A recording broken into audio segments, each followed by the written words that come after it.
I am Ferdinand Marcos, and I am the President of the Republic of the Philippines. I stand today on behalf of 110 million Filipinos.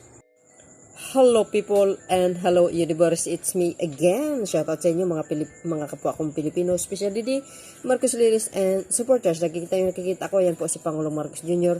At ito po ang kanyang arrival statement. Siguro hindi na po siya magsasalita sa naiya. Pakinggan nyo po guys ha. Of course, this is very good news for everybody. Alam nyo naman pa ang Pangulo, pag sa mga state visit, hindi po nawawala ang sideline niya. Mayroon lagi yan.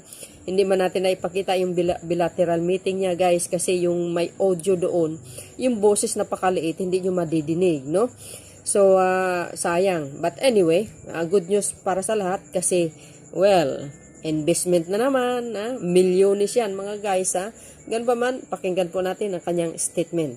But anyway, don't forget to like, hit the bell para lagi ka update sa aking mga upload videos. Bye, and baboos. Ito na po. Good evening, ladies and gentlemen, fellow workers in government, and our friends of the press. I am about to leave from Tokyo, Japan, where I attended the commemorative summit for the 50th anniversary of ASEAN-Japan relations and met with ASEAN leaders and Prime Minister Kishida Fumio.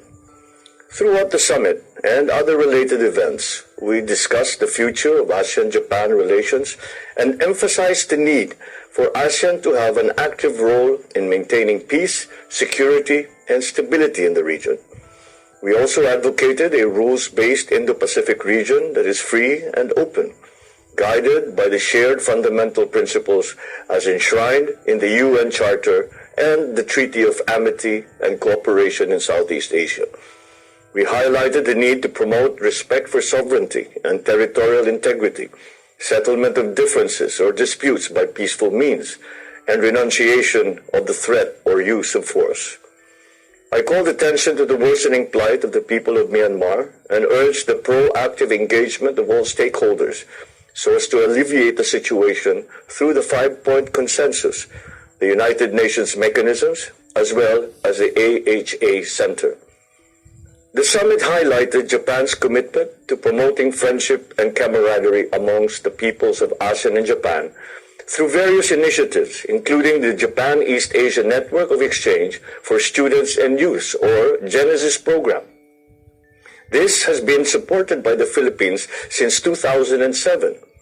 Japan's people-to-people programs create not only long-term relationships, but also build trust, which is the basis of ASEAN-Japan cooperation across all sectors. We also discussed how Japan's role in ASEAN and individual states' economies have progressed over the past 5 decades, particularly in our shared commitment towards peace and security, trade and investment, food security, climate action, energy security, supply chain resilience, infrastructure development, and connectivity. As permanent country coordinator for ASEAN-Japan economic relations, I assured ASEAN and Japan that the Philippines will continue to shepherd ASEAN initiatives and projects, not only to co-create a region of economic prosperity, but also an inclusive society that is ready for the future. I also delivered the keynote speech during the Creative and Sustainable Economy Through Innovation event organized by our DTI, and this showcased collaborative projects of Filipino fashion designers and Japanese textile manufacturers.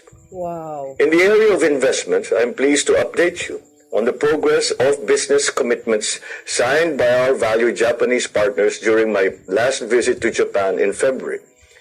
Japanese investors directly reported over 169.7 billion pesos of capital funneled into the Philippine economy. Wow. From these commitments, more than 9,700 new jobs have been generated to date. 9 new letters of intent and MOUs were signed during this visit, valued at 14.5 billion pesos in investments and over 15,750 additional jobs for our workers. Wow, galing. I'm also pleased to update that the letters of intent and MOU signed in February 2023, together with those signed during this visit, total now 771.6 billion pesos, Oh my or God, ang laki. approximately $14 billion in pledges from Japanese investors. Wow.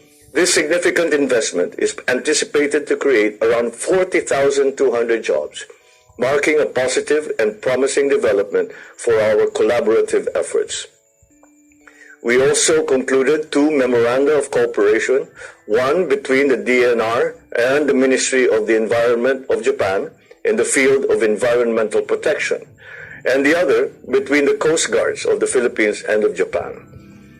The conclusion of this MOC between Coast Guards strengthens an already excellent relationship.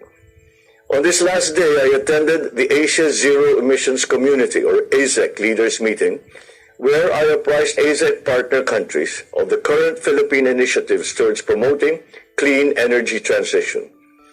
I highlighted our experience in promoting clean energy projects such as the first wind farms in Southeast Asia in 2003 during my term as governor of Ilocos Norte, and I invited AZEC partners, including Japan, to invest in the Philippine renewable energy industry. Wow. To achieve not only the intention of the AZEC, but also the overall goal of the Paris Agreement. My administration will see to it that our constructive engagements with ASEAN, our external partners, our stakeholders, will continue to best serve our national interests, inasmuch as we promote the regional interest of peace and prosperity for the well-being of our people. Without a doubt, this summit reaffirmed the robust and enduring character of ASEAN-Japan relations. Maraming salamat po.